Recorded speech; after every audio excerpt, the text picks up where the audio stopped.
Only the March 1965, the ratings don't improve. A massive nationwide publicity campaign is launched in an attempt to restore public confidence. Hi, I'm Pete Capel, and believe me, the Brunswick affair is all over. Hello, I'm Harold Forsyth. You know, we all have to face setbacks and difficulties in our everyday lives. Difficulties like the Brunswick affair. Well, the good times are back, believe me, because the Brunswick affair is all over.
Similar cases were reported during the course of the Brunswick affair.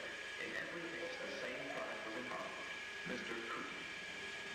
Bert Dobbs lives more than 1,000 miles away from Jenny Barker, and yet his story is virtually identical. I thought that I was buying dozens and dozens of bottles of Spurgeon's cough syrup, and that I needed to show you pictures of the stuff.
Welcome to the Paekakariki Cinema.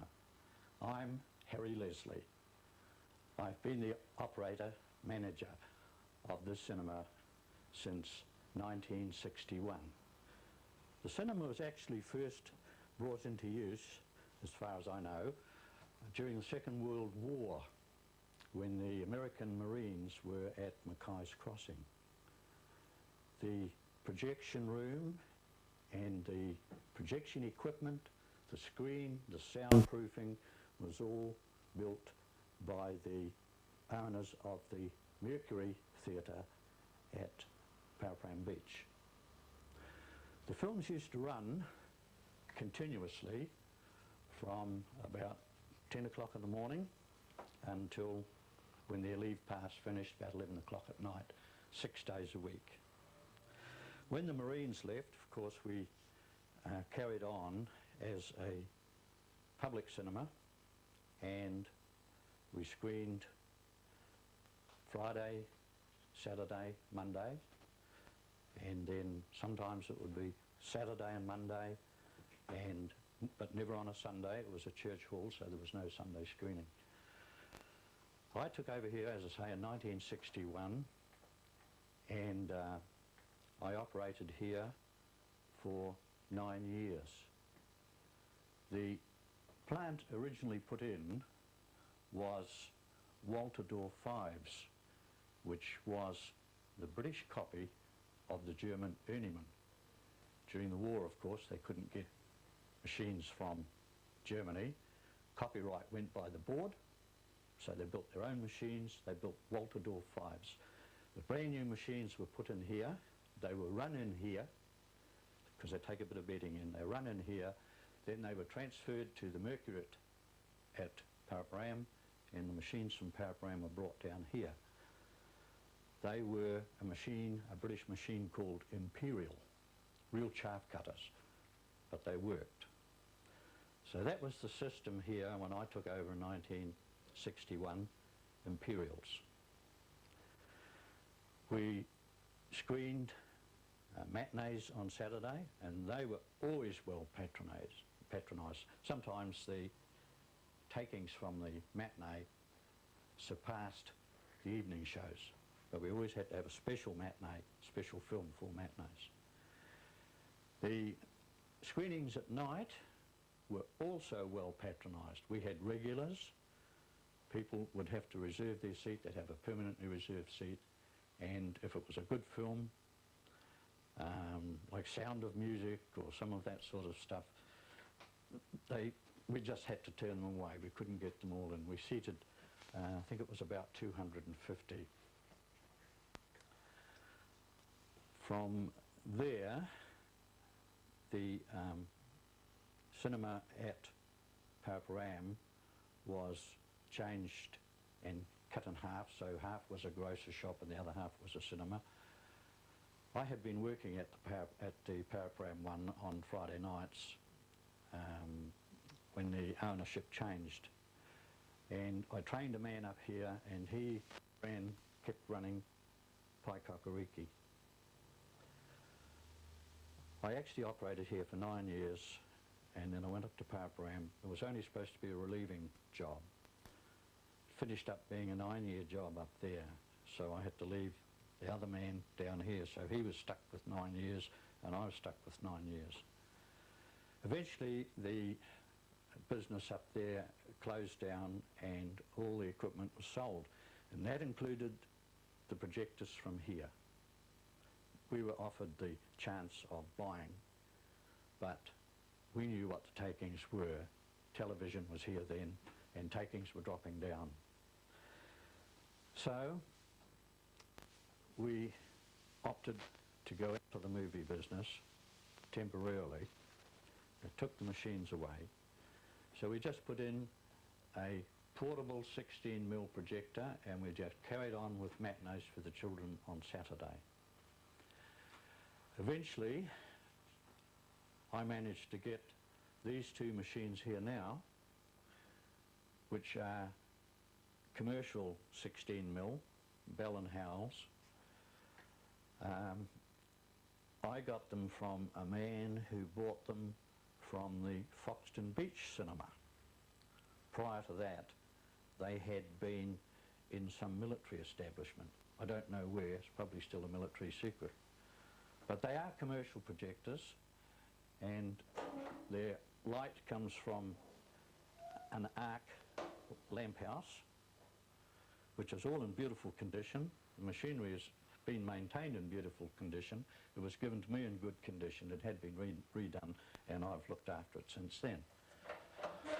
I only screen about 4 times a year, but I like to come down and run it through. I have a couple of films here. I run it through and see that everything's still going okay. I do screen for the senior club. There's various sports groups have used it. A religious group, they use it. They usually put on a film festival which starts at 9 in the morning and goes to 5 at night, with a half an hour for lunch. So it does get used, as I say, about 4 times a year. I don't know that there's much else I can say. Oh, except I did mention to you a while ago, this amplifier down here is a DeForest. Now, DeForest went out of business in 1950. Now, that amplifier is a spare. It does go. It's an old valve amplifier, which, to my mind, gives a lot better reproduction than transistors. But valves are hard to get, but I still managed to get 1 or 2. But that is a DeForest. That business went out in 1950. That amplifier, I don't know where it started life, but I got it from the Maidstone in Upper Hutt. They put in a new sound system, and I acquired that one. So that's a standby. I just tried it a few moments ago, and it still works, still good. This is the switching gear, which enables you to change from one machine to the other. You may not know, but a piece of film runs for approximately 20 minutes. And then you must change from one machine to the other. And the trick is to do it without the audience knowing that you've changed from one machine to the other. So this is your switching machine here. So you switch that, flick your sound, and the sound goes from one machine to the other, and you carry on, hopefully without the audience knowing. The switching box here was made by Scammell and Eglinton. They still make amplifying equipment, but no longer cinema. No longer cinema. Speaker system, it's still the original system. The wiring still goes along through the ceiling down to the stage. It's still the original screen. That screen, I've cut it down to, when I say cut it down, I've masked it down to 16mm. But it is capable of screening CinemaScope. I can put CinemaScope film on there, even with these machines. I can put CinemaScope on, which gives me a full wall-to-wall picture. And it's such a short throw, it's only 60 feet from here to the screen, and with these massive lamp houses with their arc lights, there's more than enough light to throw that distance. It's maybe of interest to know that the arc system used in these lamp houses is the same as they used in the searchlights during the Second World War. They had carbon arcs in those days. Well, when I started operating in 1961, they were modern compared to what I actually had used before. When I say started, that's when I started here. I did start operating in 1950. And the machine we used then was what they called low-intensity arcs. These are high-intensity. Low-intensity arcs, which had to be hand-fed. In other words, the two carbons, you have a positive and a negative, they have to be kept a certain distance apart. The principle is actually when they touch together, they short-circuit and cause a little flash which lights up the gas. The carbon burns away, and that's a gas. The low-intensity arcs would only burn 3 minutes without having to be adjusted by hand, so you had to keep feeding. You don't leave them for more than 3 minutes. had to be turned by hand. These little characters have a motor in there which drives them together. Much easier on the projectionist. Don't have to worry them out. These adjustments here adjust the carbons up or down, side or side, and the others do the mirror. They tilt, there's a big mirror in here, they tilt it that way. I don't think there's much more I can tell you about the... Well, I could tell you this. In a lot of the cinemas I worked in and where I started, there was not this little mirror system here. That actually gives you a reflected light up on here and tells you how far apart the carbons are. In a lot of the cinemas that I first started in, they didn't have a little mirror. They had a hole punched in here, and that used to throw a reflection up on the roof. And you had to look up there to see where your carbons were. Some of them didn't like that, they tilted their heads, so they'd drill a hole here, and there'd be a little light over on the wall there, so you could judge. Every man had his own idea of where he wanted the reflection so that he could judge how far apart the carbons were. A carbon burns for about an hour, and you've got to make sure you've got enough carbon before you start running, otherwise you're going to run out of carbon and you've still got film going. So I devised a system. When the carbon got a bit short, I've got some arc welding glasses over there, so I put those on, opened the lamp house. I had a friend who was a doctor. He gave me some forceps, and I could hold on to the carbon right up here and hold it tight, loosen that and move it back so that I get a little extra bit of carbon, and then tighten that up again, close it, and all without going off the air. Another thing is you must always remember to open the flue. Each of these machines has a flue. The carbon, although it doesn't burn a black soot, it burns a white soot and gives off a horrible smell. So you've got to open the flue so that goes out up through the roof. In the olden days, when I first came here, we were using nitrate film. It's all safety film now. We're using nitrate film, which is very dangerous to use, highly inflammable, and when it burns it gives off poisonous gas. So all the projection rooms, including this one, had a rod. I think there's still a few nails here where the rod used to be. A rod used to go right across there with a piece of cable coming out to here with a piece of inflammable film tied between it and the rod that went along here.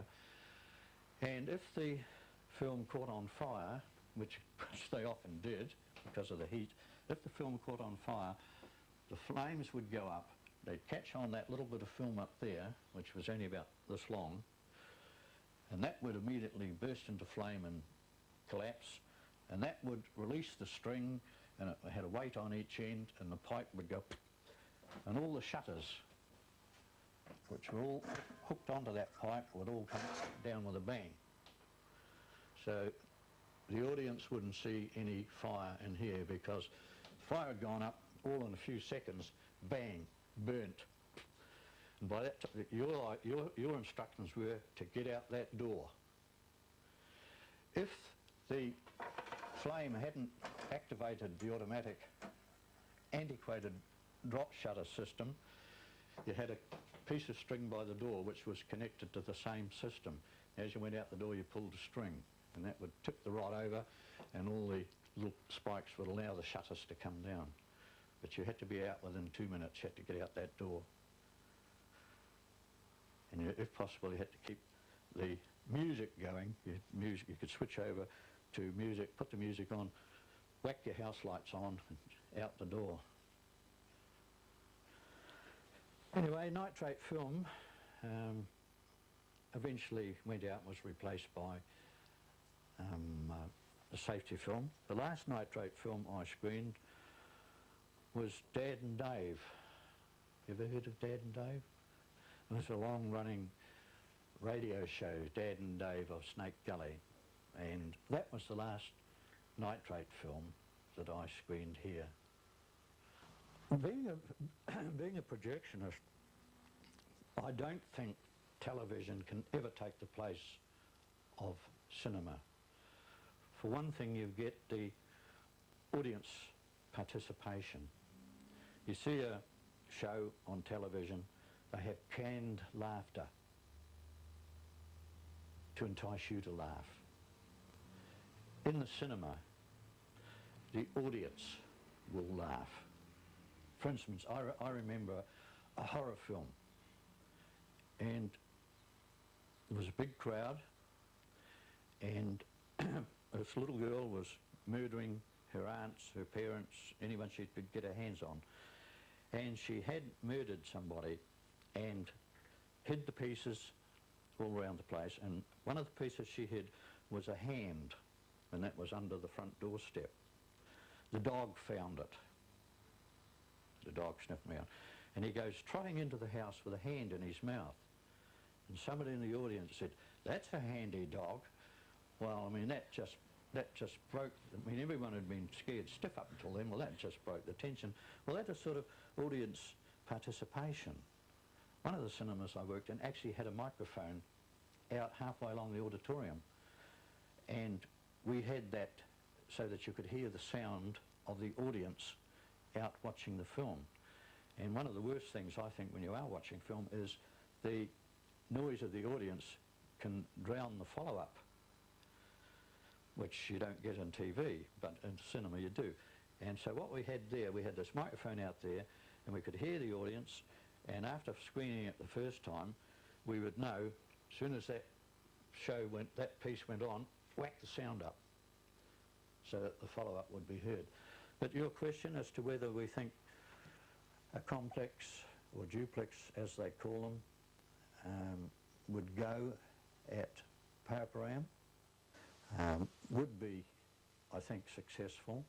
They wouldn't have the vandalism that we had at the Mercury at Paekakariki Beach. I won't tell you some of the things they used to do. They were pretty disgusting, some of them. You wouldn't believe that people could behave like that. And the same thing happened here, although the vandalism wasn't quite so bad.